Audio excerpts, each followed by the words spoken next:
So when people often are looking to improve their lives, some sort of interesting thing that I'll recommend is look at the history of the human mind.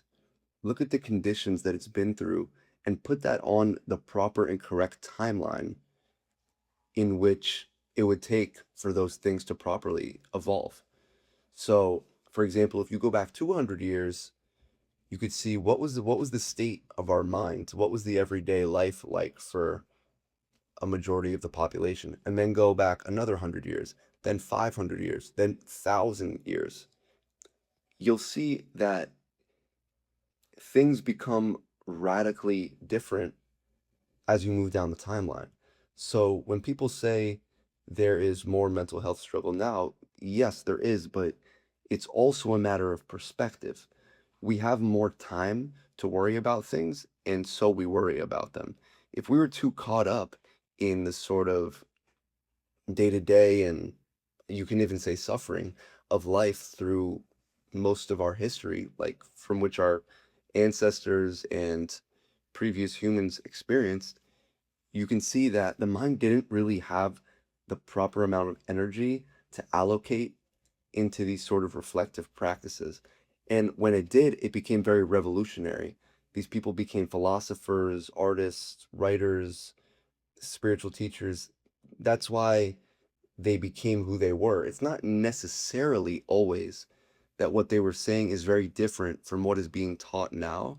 A lot of the principles are very similar, but it's more of a matter of fact of how different society is, especially with technology, and how our mind is actually reacting to that on a biological level.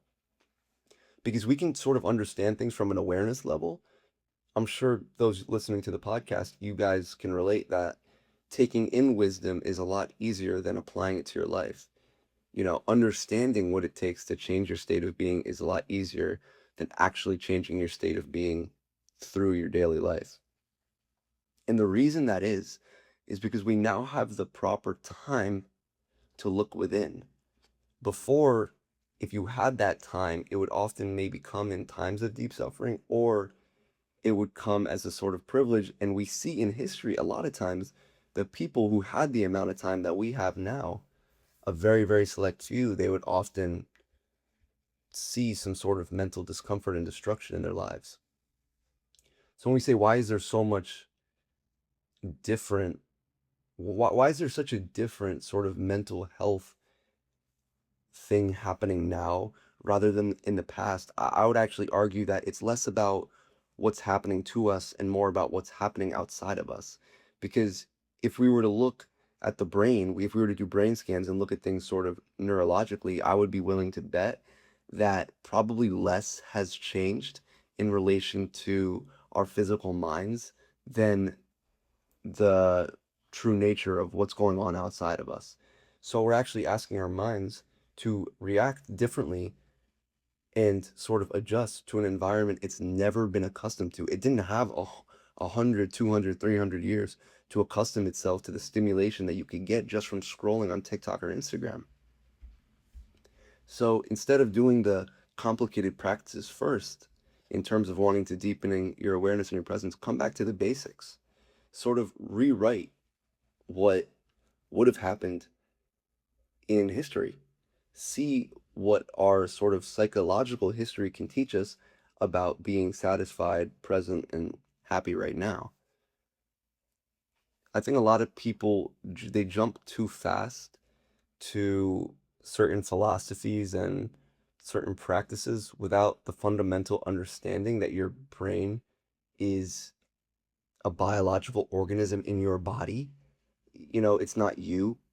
So if you can't separate that, now your awareness and your sort of brain system, they're all bundled up and it's hard to separate. It's hard to make progress because you're so aligned with every thought. You're so identified with every emotion, and you're going to be all over the place. Your sense of self is going to be scattered. You're going to say, who am I? I don't know who I am. Am I the good me? Am I the bad me? So until you can separate that, what's unfolding with your mind is biological, and then what is remaining is awareness. Then you could start to finally probably gain some momentum and even introduce yourself to neuroplasticity, where the brain can start to change itself as a result of our aware, conscious actions. So that sort of stuckness that you might feel from either seeing my posts or watching YouTube videos or whatever else, that sort of standstill that you feel in your life, because you'll say, I feel very different, very different in a sort of reflectionary way, but nothing really in my life has sort of changed. If you were to look from a third person perspective, you wouldn't really see much radical change in my life. And that's because things are still too intertwined. Things are too happening in the area of the mind rather than applicable in the area of life. We are too focused on trying to change ourselves while our self image is still identified with the biology of our mind and the neurochemical reactions in our mind. So until we can make that sort of separation, and I'm not talking about disassociation, I'm talking about the same way that you can observe your thoughts, the same way you can observe your emotions, is the same way you can observe your entire self sort of unfolding. Think about like when you catch yourself doing something such as fixing your hair or looking in the mirror. These are things that you sort of do on autopilot. And when you can catch these things, that's you awareness seeing the biological mechanism that is your mind at play. Or when you say, I've been scrolling on TikTok or Instagram too long, I need to go read a book or do something. That's you as awareness stepping in to stop the sort of biological brain from continuing the destructive habits. The brain doesn't have its own will, it doesn't have its own agenda. And that's what a lot of people think. They say, "Oh, I hate my brain. It's always making me anxious and always this." It doesn't have its own opinion or willpower. It's completely adjusting itself to the environment and the physical reality that you pose in front of it. If you were to go walk into nature right now and give up technology for a year, your brain would probably pretty quickly start coming back to baseline. It would be you, awareness, who struggles because it's difficult to be in awareness when we're so used to sort of entering biological brain mode in whatever we're doing.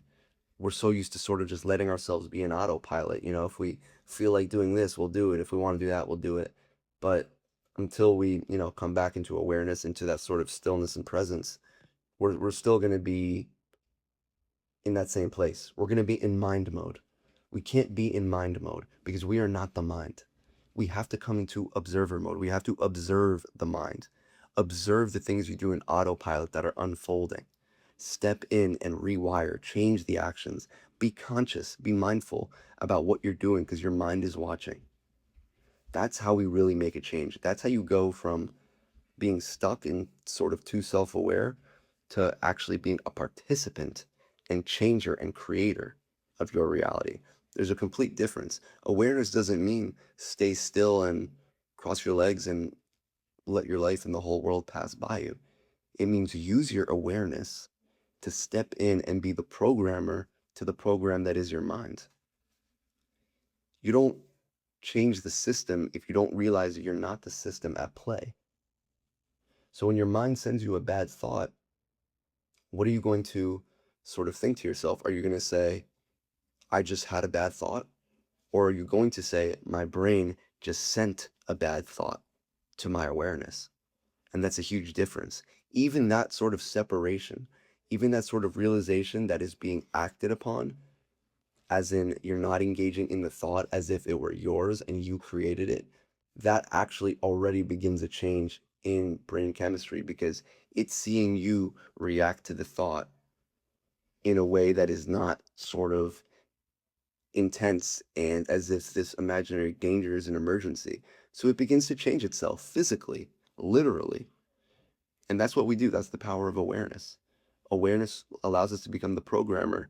And for those who are associated with their minds, they stay acting out the unconscious program that their environment has shaped, social media has shaped, technology, their parents, any family that's That's sort of the unconscious path. And the only way to wake up and actually make a change is to come into awareness.